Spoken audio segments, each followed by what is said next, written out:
He dream you forgot to wake up from. What if this isn't life, but a dream you forgot to wake up from? Not a metaphor. Not a poetic idea. But a literal condition. One where the world you walk through each day, the streets, the noise, the routines, the names and labels, is a carefully constructed illusion.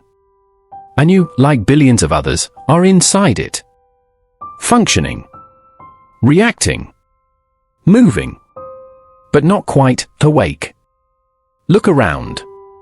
People rushing to work. Scrolling through glowing screens. Nodding politely in meetings. Laughing on cue. Shopping for things they don't need. Saying what they're supposed to say. Thinking what they're supposed to think. And deep down, not quite knowing why. It looks like freedom. It smells like choice. It performs like reality. But beneath the surface, there's something hollow. A subtle static. Like a dream glitching, almost too perfect, yet fundamentally wrong. You feel it, don't you? That faint echo in the back of your mind. The nagging sensation that something essential is missing. That all of this, the 9 to 5, the headlines, the trending topics, the success metrics, is just noise. Noise disguising silence. Motion disguising stillness. Scripts disguising the soul. You wouldn't be watching this if part of you didn't already know. If you hadn't already questioned, in a moment of insomnia or despair, what if none of this is real? But that's not a new question. It's ancient. We've been haunted by this suspicion for thousands of years. Plato warned us with his allegory of the cave. He described people born into a prison of shadows, chained from birth, mistaking flickers of light on a wall for truth. When one prisoner breaks free and sees the outside world, he's blinded by its brilliance, and when he returns to the cave, no one believes him. They mock him. Call him insane. Dangerous. René Descartes feared the same thing, a deceiver so powerful it could manipulate all our senses, making the false feel real. I think, therefore I am was not a declaration of certainty. It was a desperate line of defense in a world that might be entirely constructed. Fast forward to today, and the question hasn't disappeared. It's multiplied. Mainstream thinkers like Elon Musk suggest it's more likely than not that we're in a simulation. Oxford philosopher Nick Bostrom laid the groundwork. If technological civilizations eventually create simulations indistinguishable from reality, then statistically, we're probably in one right now. But if that's true, then who made it? And more importantly, how do you know you're in it? Most people imagine the simulation as some futuristic digital world, run by artificial intelligence or alien architects. But that misses the point.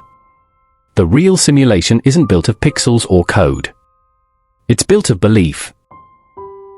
You weren't plugged into it. You were born into it. And every story you were told about who you are, what matters, what's possible, became the parameters of your prison.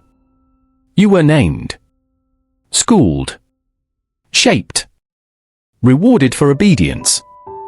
Punished for deviation. Told that life is a linear path. Grow up, work hard, fit in, be realistic, and if you're lucky, die comfortable. You inherited ideologies. Morality. History books. National anthems. Religions and routines. You didn't choose your language. You didn't choose your country. You didn't choose your fears. You were taught what to want. What to avoid. Who to become. And all the while, the world around you smiled and said, "This is reality." But something doesn't add up, does it?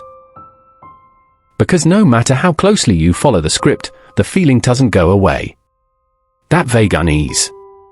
That existential nausea. The sense that you're playing a role in a play you didn't audition for. And the worst part? You don't even know who's writing it. The simulation hides in plain sight.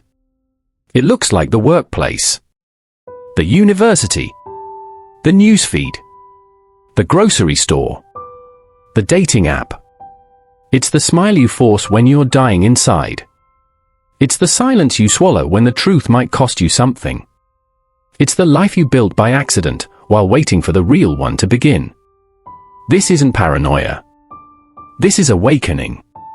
Because once you start asking questions, real questions, the cracks begin to show. Why do we all chase the same definitions of success? Why are the most functional people often the most numb? Why does society reward conformity but punish curiosity? Why do we worship celebrities and forget our neighbors? Why is it easier to believe in what we see on a screen than in what we feel in our gut? Could it be because that's how the simulation is designed? Every system you interact with, from entertainment to education to economics, incentivizes attention, repetition, and performance. Not awareness. Not introspection. Not self-authorship. The simulation doesn't care if you're smart. It only needs you to be predictable. And predictability comes from programming. But here's the paradox: you were never truly asleep. You were just taught to distrust your own awakening. Every time you felt a flash of insight, a weird coincidence, a moment of clarity, it was dismissed as chance. Every time you broke the routine, someone told you to be realistic. Every time you glimpsed a higher truth, the world responded with distraction. With shame. With fear. And so you learned to forget. To laugh at your own soul. To edit yourself. To shrink. To sleepwalk, with your eyes wide open. But the dream doesn't end when you open your eyes. It ends when you see through them. It ends when you realize that reality isn't something you observe, it's something you generate. Not through effort. Not through struggle. But through attention. That's the secret they never taught you.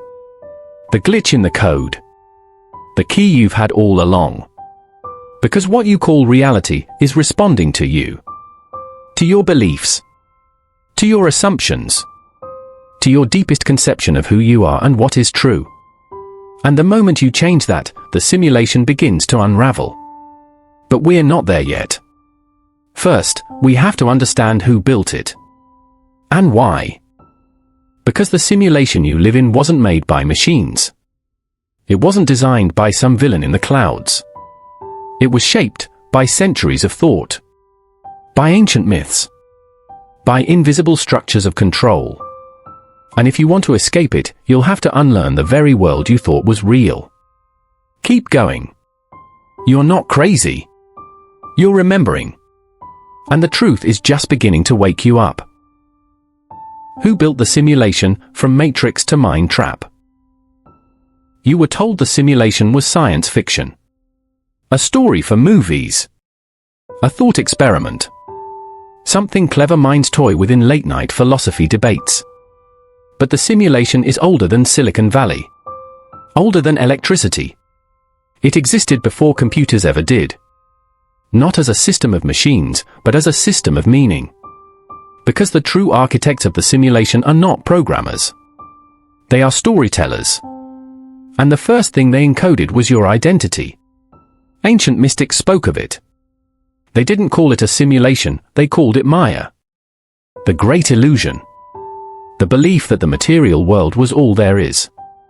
That what you can see, taste, touch, and measure is reality. But behind the veil, they said, there is something else. Something more real than the world itself.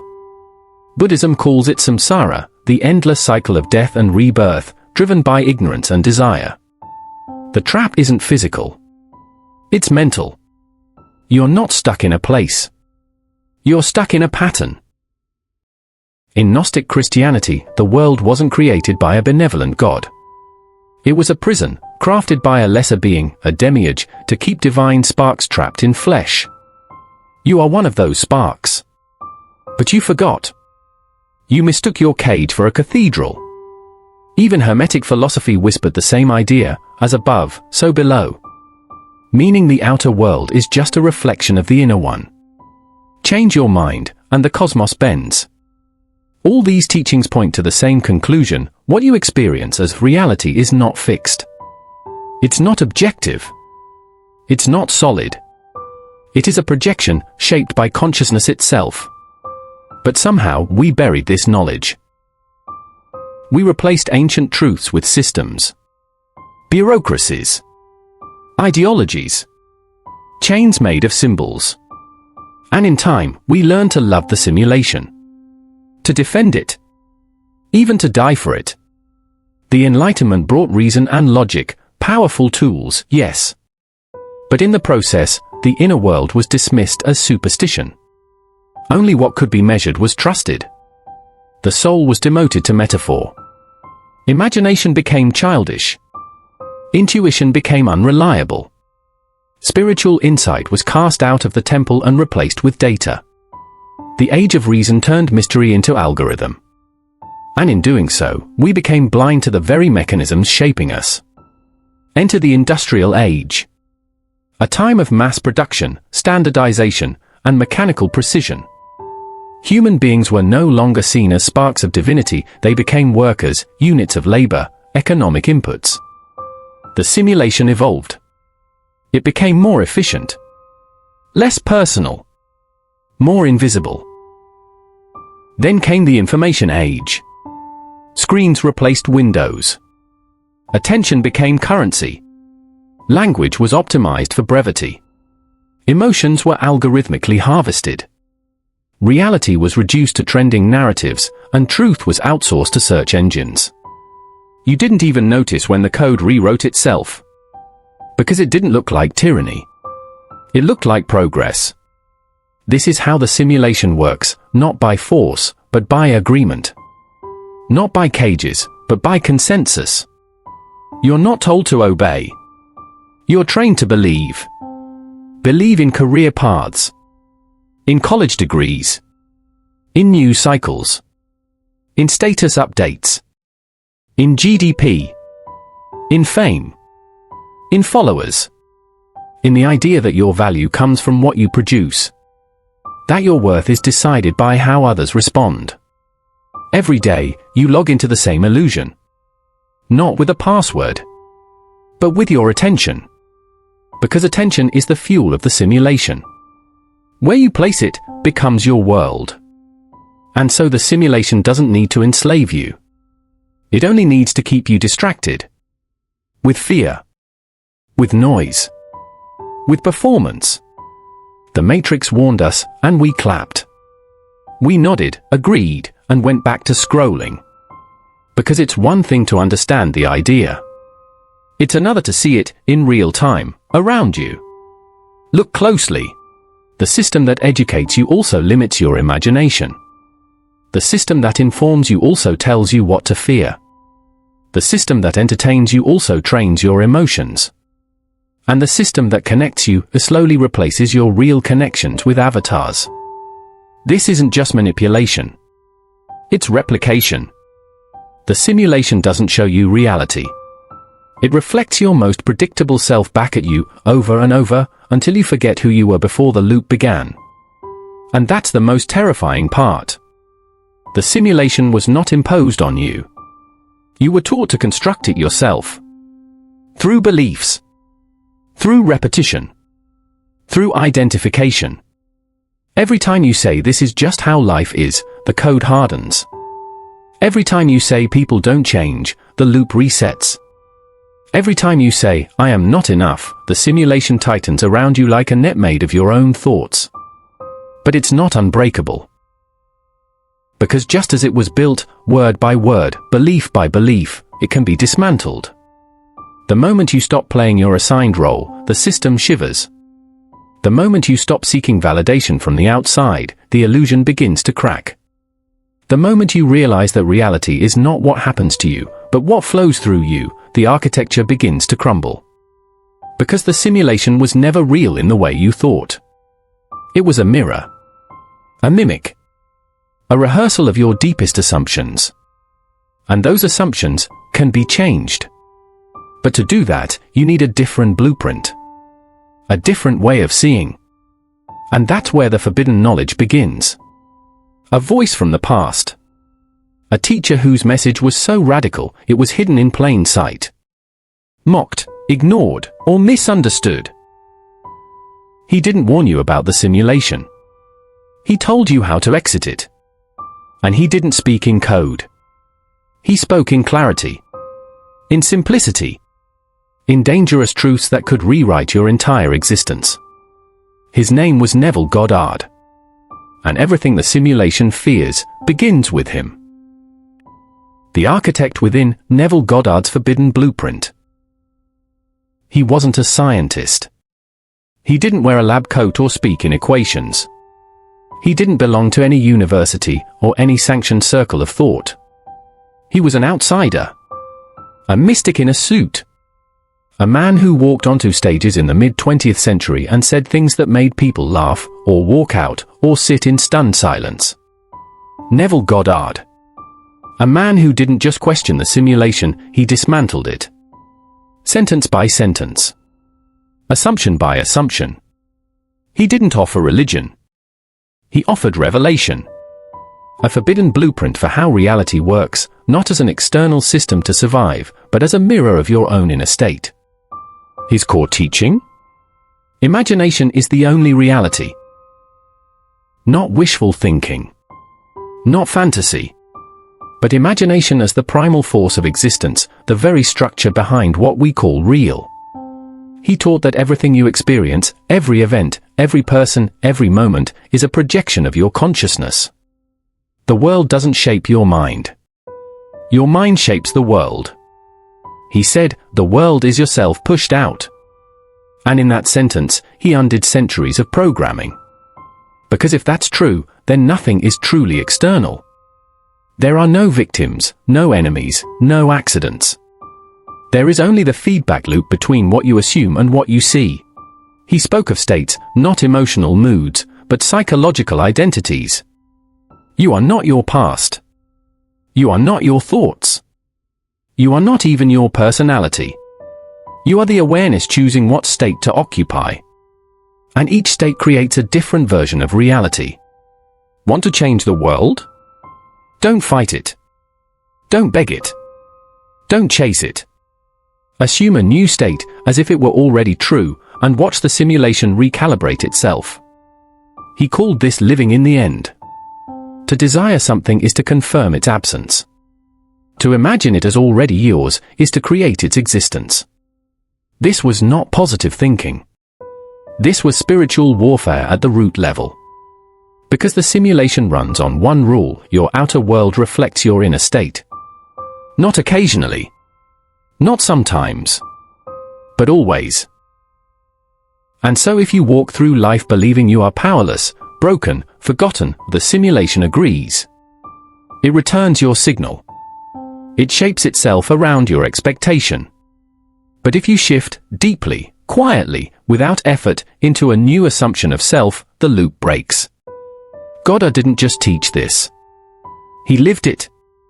He told stories of using imagination to bring about exact outcomes, letters arriving in the mail, reunions with lost family, financial turnarounds, physical healing. Not through force. Through focused assumption. He challenged his students, test it. Don't believe me. Try it yourself. And those who tried, who stopped begging life for change and began assuming their freedom, reported shifts so strange, so precise, so personal, they couldn't be coincidence. And this is why he was dangerous. Because if what he taught is true, then the entire structure of society, the simulation we obey, begins to collapse. Education becomes indoctrination. Politics becomes performance. Therapy becomes rewriting the script, not analyzing the wounds. Science becomes a mirror, not a master. Because it means that reality is not neutral. It is participatory. And you are not a pawn. You are the architect. But you forgot. Because the simulation taught you to outsource your power. To believe that healing comes from doctors, wisdom from experts, truth from screens, meaning from achievement. It taught you to kneel before the external. Goddard taught you to return to the internal. He said, you rise to a higher level of being by assuming the feeling of the wish fulfilled. That means the key is not effort. It's identity. Not doing more, but being different. You don't need to escape your life. You need to stop rehearsing the version of yourself who created it. Because identity is the code. And it's running silently in the background of your thoughts. The question is not, how do I fix my life? The question is, who am I being that my life looks like this? This is the forbidden knowledge. Not that we live in a simulation, but that we are its source. Not metaphorically. Literally. Because consciousness is not a byproduct of the brain. It is the cause of reality itself. And the simulation isn't reacting to what you want. It's reacting to what you believe. Which is why so many people stay trapped. They desire one thing, love, peace, purpose, but assume they're unworthy, or alone, or too late. And so the simulation obeys the assumption, not the wish. That's the glitch in the system. And once you see it, nothing can ever be the same. But seeing isn't enough. Because the code that keeps you trapped is more than just belief. It's behavior. It's patterns. It's thought loops that repeat so often, they become invisible. And if you want to escape the simulation, you'll have to learn how to spot them. Because every thought you think is a keystroke. And if you don't write your own script, the simulation will write it for you. And it already has. Thought loops, the code that keeps you trapped. You wake up. You check your phone. You feel a wave of urgency. You remember something you didn't do. You feel behind. You get up. You move through the same steps. Coffee. Commute.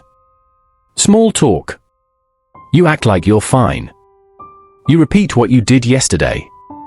What you've done for years. You call it life. But what if it's not life? What if it's a loop? Not a conscious one. Not even a chosen one. But a silent, invisible script, repeating itself through you, like code running in the background. Most people don't live. They replay. Reactions. Fears. Coping mechanisms. Memories. Expectations. All of it spinning like a wheel, triggered by external events but sourced from internal assumptions. This is the real simulation. You don't see the loop, because it hides inside familiarity. It feels like who I am. But who you are was written somewhere along the line by what you survived, what you believed, and what you never questioned. The mind is a predictive machine. It doesn't seek truth. It seeks confirmation. It clings to patterns, not possibilities. It scans your environment looking for evidence to support what it already believes. This is the reticular activating system, the part of your brain that filters your perception. Whatever you assume to be important, it shows you more of it. If you believe you're unlucky, you'll notice every loss. If you believe people don't care, you'll feel rejected in silence. If you believe success is out of reach, you'll sabotage every opportunity. Not because reality is against you, but because your assumptions create blinders. And the loop continues. Neville Goddard called these assumptions states. And they're sticky. They feel like identity. But they're just habits of imagination. He said, you are free to choose the state you will occupy, but once you've entered it, it masters you. So ask yourself, what state have you been mastered by? Worry? Scarcity? Doubt? Because the loop doesn't need new events. It just needs old meanings. You walk into a room and someone doesn't look at you, you assume rejection. Why? Because at some point, rejection became part of your story. Someone delays texting you back, your mind spirals into panic. Why? Because unworthiness became your operating system. You start a project, a goal, a dream, and then you quit halfway. Not because you're lazy, but because you're unconsciously fulfilling a prophecy, I never finish what I start. Thought loops are not thoughts. They're identities disguised as logic. And they're self-healing. Every time you try to break out, the loop defends itself. It says, be realistic. Don't get your hopes up. You've never done it before. But those aren't warnings. They're locks. And you installed them. Somewhere in your past, you had a moment, a failure, a humiliation, a loss, and instead of processing it, you identified with it. You didn't just feel like a failure. You became one. You didn't just experience abandonment. You became someone who is always abandoned. And the simulation responded. Because reality is a mirror, not a fixed machine. And when you forget that, the loop owns you. Here's the terrifying part: most people live their whole lives inside one or two thought loops. They change jobs, partners, cities, clothes, but the loop remains. Why? Because they never change the state. They never rewrite the core assumption. And that's where Neville's blueprint becomes dangerous. He taught a practice called revision. Not wishful thinking. Not denial. But a surgical reprogramming of memory. He said, change your memory and you change your identity. Change your identity and the world will change with it. Imagine this: every night before sleep, you go back to a moment from the day that bothered you, and instead of reliving it in frustration, you revise it. You imagine the conversation going well. You imagine the success you wish had happened. You imagine being the version of yourself you were afraid to be. You feel it. You assume it. As if it's already done. And your subconscious, which cannot tell the difference between real and vividly imagined, begins to install it. Your loops don't just weaken. They rewrite themselves. That's not magic. That's neurology. Your brain doesn't store memories as fixed files. It reconstructs them every time you recall them. And in that recall, it's vulnerable to change. Goddard knew this. Long before neuroscience proved it. He also taught mental diets, not what you eat, but what thoughts you allow to repeat. He said, stop feeding the loop. Starve it. Watch it die. When a thought comes, I'm not good enough, I'm too late, life is unfair, he told you to replace it immediately. Not argue with it. Replace it. Over and over. Until the new pattern becomes the default. Because the loop only survives through repetition. Break the repetition, and the system crashes. This is how you begin to exit the simulation, not by fighting the world, but by changing the code you carry inside. And the code is your conception of self. But you were never taught that. You were taught to fix the outer. Make more money. Get more validation. Seek better circumstances. But the outer is just the printout. The code runs from within. Neville said, you will never violate your inner speech. What you say within yourself is far more powerful than anything you say aloud. So the question is no longer, how do I fix my life? The question is, what loop have I been rehearsing without knowing it? Because until you see it, you're not choosing your life. You're repeating it. And what repeats becomes real. Unless you remember, you are not the loop. You are the one watching it. And the moment you realize that, the code begins to crack. The lie of the real world, systems that feed the simulation. Neutral. Fair. Unbiased. That reality is something to conform to, not something you create. But what if the real world was the biggest illusion of them all?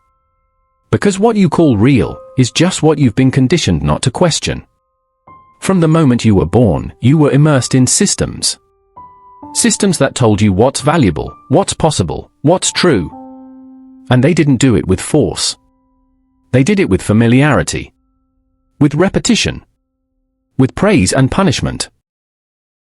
The first system was school. Not education, school. Where knowledge is segmented, creativity is measured, and silence is rewarded. You were taught to memorize, not to question. To regurgitate, not to wonder. You were not shown how to think. You were told what to think.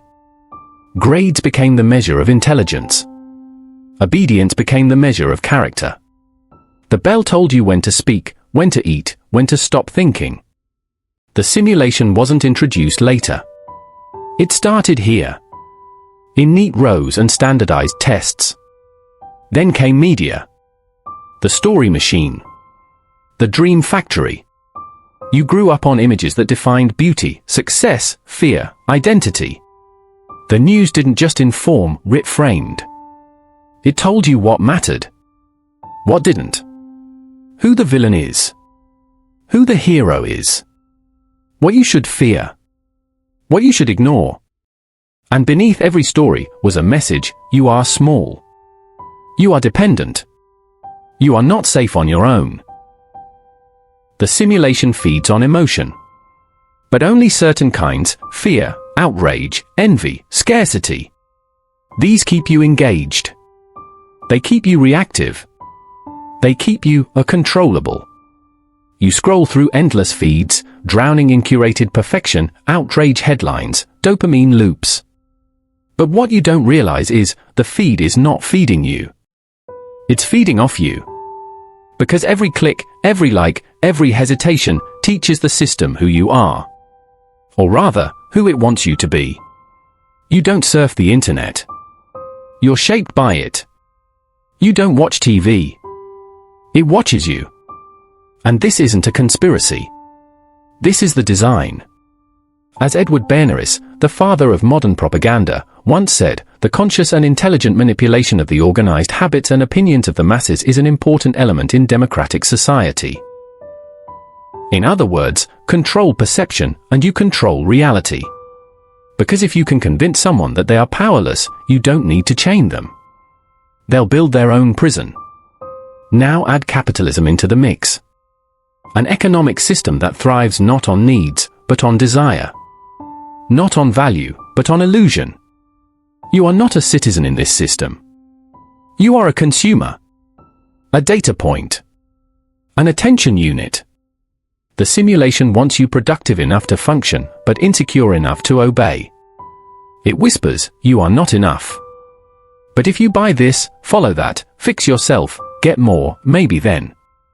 It's a carrot on a stick. A treadmill of inadequacy. And the more you run, the more real the simulation feels. Because the systems around you, government, corporations, culture, don't need to suppress you with violence. They suppress you with overstimulation. You are bombarded with so much noise, you forget to listen to yourself. And that's the point. Because if you remembered who you were, the simulation would collapse. That's why questioning is discouraged. That's why doubt is ridiculed. That's why those who step outside the lines are labeled extreme, irrational, or worse, mentally unstable. Because the most dangerous act in a simulated world is to stop reacting. To go silent. Still. Inward. That's where the cracks begin. Because then you start noticing things. You start seeing through the performance. How advertising uses fear of exclusion to sell belonging. How politics manufactures division to maintain control. How education punishes divergence and rewards conformity. How culture sells rebellion as a product, while silencing actual dissent. You start realizing that nothing in the simulation encourages introspection. Everything pulls you outward, into 1,000 opinions, updates, validations. And when you are scattered, divided, distracted, you are easy to control. But here's the part no one tells you: the simulation cannot exist without your participation. It has no power of its own. Only what you give it. Your attention is its oxygen. Your belief is its scaffolding. Your silence is its permission. So when you begin to withdraw, not physically, but mentally, emotionally, spiritually, it starts to weaken. When you stop performing, stop proving, stop seeking. When you unplug from the need to be seen, to be right, to be accepted. You're not disappearing. You're remembering that the world out there is not a master. It's a mirror. And when the reflection is false, you don't change the mirror. You change what's being reflected. But that takes courage. Because everything around you has been designed to make you forget. Forget that you are the source. Forget that your imagination is sovereign. Forget that reality doesn't happen to you, it happens through you. So the next time someone tells you to be realistic, ask them whose reality they're talking about. The next time someone says that's just the way it is, ask them who benefits from it staying that way. And the next time the simulation seduces you with fear, urgency, or distraction, pause. Not to fight it. Not to fix it. But to remember, it can only survive if you feed it. And you don't have to. Because escaping the simulation doesn't mean leaving the world. It means returning to the part of you that was never trapped in it. And from there, you begin to exit. Not with violence, but with vision. Escaping without dying, the conscious exit strategy. The simulation doesn't end with your death. If anything, death might just reset the loop. A new body. A new story. But the same unconscious patterns, carried over in silence. Escaping the simulation means waking up now. Not through accident. Not through disaster. But through awareness. The first thing you must understand is this: there is no external rescue. No savior coming to unplug you. No red pill. No whistleblower with secret files. That fantasy is part of the trap. A delay mechanism. A reason to wait. You are the one you've been waiting for. An exit is not a place. It's a state. Neville Goddard taught that reality doesn't shift when the world changes. It shifts when you do. You've been trained to chase solutions, money, love, purpose. But chasing reinforces lack. It's a loop that says, I don't yet have it. And the simulation feeds on that energy. Because as long as you're chasing, you're not remembering. You're not being. So how do you exit? You stop reacting. You start assuming. The most radical act you can commit inside the simulation is to assume the wish fulfilled. To feel the reality you desire as if it were already true, not in the distant future, but now. Fully. Quietly. Consistently. This isn't about faking. It's about aligning. Goddard called it living in the end. Not hoping. Not visualizing. Being. If you want peace, assume it. Not as a wish, but as your identity. If you want love, don't seek it, embody it. Treat yourself as one who is already chosen, already safe. If you want freedom, speak, think, and act as one who is no longer negotiating with fear. You do not beg reality to change. You become the version of you who already lives in that change. And the simulation, being nothing more than a mirror, begins to reflect that assumption back to you. This isn't overnight. It's not linear. The simulation will test you, or not because it's sentient, but because your old identity is still echoing. And echoes take time to fade. But if you persist, quietly, invisibly, the world bends. There's another technique Goddard taught. He called it revision. Each night, before sleep, revisit moments in your day that didn't go the way you wanted. A conflict. A rejection. A failure. But instead of replaying them in frustration, revise them. See the conversation going differently. Feel the moment healing. Imagine the version of you who didn't flinch, didn't fall, didn't hide. Why? Because your mind doesn't store memory like a hard drive. It reconstructs it. It's malleable. And in that reconstruction, your subconscious installs new expectations, new scripts. Revision isn't denial. It's authorship. And if you revise enough, consistently, with emotional sincerity, the outer world shifts to match. Now combine this with mental diets, the practice of monitoring what you allow in your mind. You don't feed the loop. You don't let old stories play unchecked. You become vigilant. Every time a thought says, "You're not enough," you replace it. Not with forced positivity, but with sovereign clarity. I am enough. I am chosen. I am the operant power. And it feels fake at first. Of course it does. You've rehearsed the opposite for decades. But repetition creates belief. Belief creates identity. Identity shapes reality. This is the conscious exit. Not through escape, but through authorship. Now here's what happens when you begin this work. People around you resist. They call you naive, delusional, arrogant, because your awakening disrupts their loop. Society does not reward conscious creators. It rewards unconscious performers. But this is your test. Do you perform to stay safe? Or do you embody truth, even when it's lonely? Because the simulation is a consensus.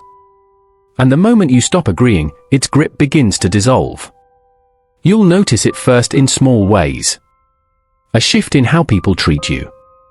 A coincidence too precise to ignore. A moment of calm where anxiety used to be.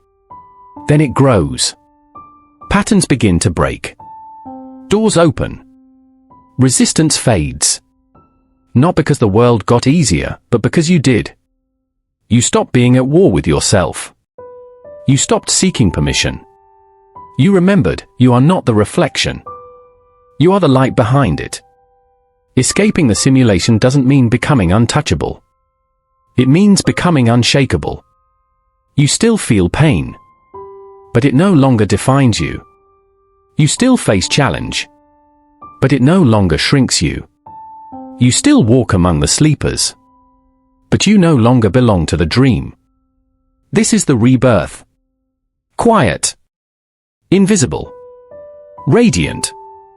And if you do it long enough, not perfectly, not urgently, but with gentle commitment, you stop reacting entirely. You begin to create. Not for applause. Not for survival. But because you are the creation. That's the irony the simulation could never predict. That the moment you stop trying to escape it, you've already left. The shift from puppet to programmer. Most people never realize the simulation doesn't hate them. It just doesn't know them. It doesn't punish you. It responds to you. Like a mirror that reflects not your face, but your beliefs about your face. So the question is, who's holding the script? Most live as puppets. Tugged by invisible strings, emotion, approval, memory, fear. They think they're choosing. But they're reacting. They think they're alive. But they're rehearsing. You were born into a world of scripts. You learned them before you could speak. What's polite? What's dangerous? What's masculine? What's feminine? What's acceptable? What's shameful? What's a dream? What to fear? Every should you've ever heard was a string. Every time you needed someone else's permission to act, a string. Every time you silence your truth to avoid rejection, a string. Over time, you stopped feeling the pull. Not because it disappeared, but because you identified with it. The puppet forgot it had strings. But here's the shift. When you stop moving from reaction and start moving from awareness. When you stop asking, what will they think, and start asking, what do I know? When you stop seeking evidence and start trusting your assumption. That's when you go from puppet to programmer. This is not about becoming better. It's about becoming aware. The simulation runs on predictability. The more reactive you are, the easier it is to simulate your future. But the moment you pause, not from hesitation, but from clarity, you disrupt the pattern. Consciousness is the virus the simulation can't contain. Goddard knew this. He didn't teach people how to manipulate reality. He taught them how to assume authority over it. Quietly. Internally. Unapologetically.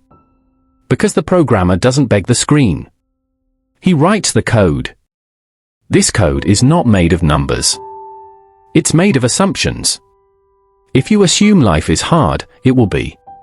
If you assume people are cruel, you will meet cruelty. If you assume you are late, life will delay. Not because the world hates you, but because it's obedient. Now flip the switch. Assume you are loved. Not just in theory, feel it in your bones. Watch the simulation adjust. Assume you are free. Feel what that version of you would do, then do it.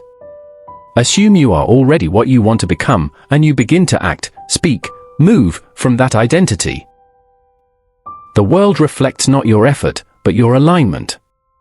And yes, it's subtle. It's not flashy. You won't glow in the dark or levitate. But the change is compound. Fast. The person who once triggered you now shrinks in relevance. The task you feared now flows with ease. The lack you obsessed over now fades from focus. And you're not surprised. Because you didn't chase it. You chose it. Inwardly. Decisively. Quietly. The programmer doesn't shout commands. He writes them in silence. This is sovereignty. You stop blaming the world. Because you realize it was just echoing your inner weather. You stop waiting for a sign. Because you are the sign. You stop trying to control others. Because you finally remembered what you can control, the signal you emit, the story you embody, the state you dwell in. And this is not lonely. It's liberating. Because you no longer need consensus. Or validation. Or applause. You've left the stage. You're writing the script. From this state, even your problems change. You stop asking, why is this happening to me, and start asking, what part of me created this? You stop fearing failure. You start studying your reflections. You become curious. Calm. Powerful. You stop reacting to chaos and start creating from stillness. That's when others notice.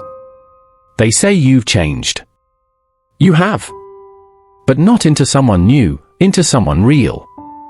Because the puppet was never you. It was the survival version.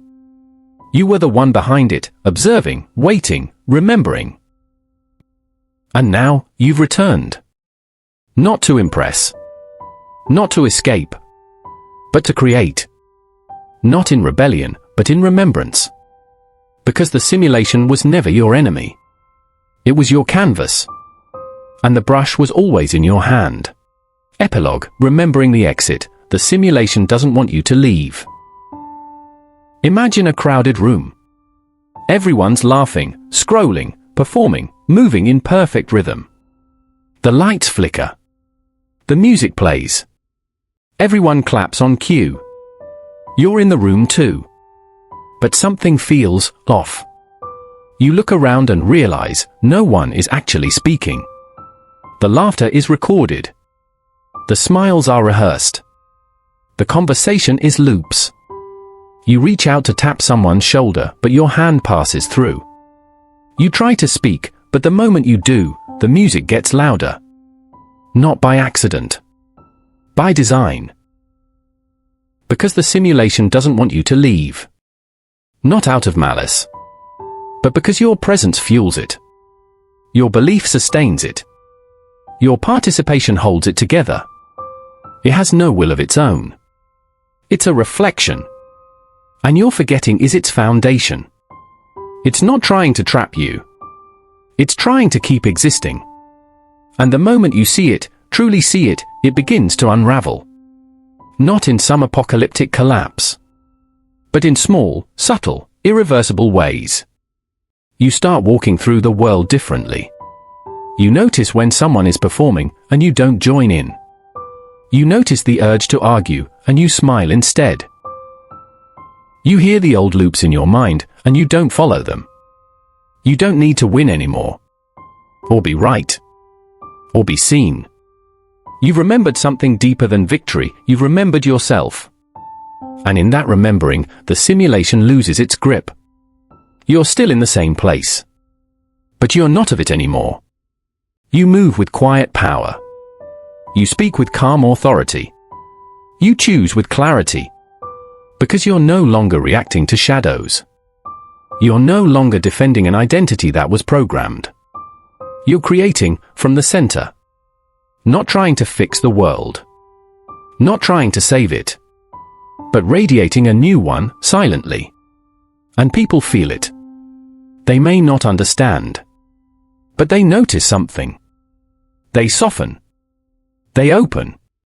They begin to remember too. Because awakening is contagious. Not through argument. Through presence. This is how the simulation ends, not with explosions, not with revolution, not with escape, but with remembrance. Each time you choose faith over fear. Each time you choose stillness over noise. Each time you imagine with purpose instead of reacting with panic. You are weakening the illusion. You are leaving the room. Not physically, but energetically. You walk among others. But you are no longer seeking. No longer mimicking. No longer afraid. You no longer ask, is this real? Because you know, reality is not something given to you. It's something born through you. And you don't need proof. Because truth doesn't announce itself. It reveals itself when the noise fades. And in that silence, you remember, you were never stuck. You were never broken. You were never meant to live by their code. You were born to write it. So walk through the crowd. Not to change them, but to remain unchanged. Walk through the noise. Not to fight it, but to hear the silence beneath it. Walk through the illusion. And carry this one message: the simulation doesn't fear rebellion. It fears remembrance. Because when you remember, it ends.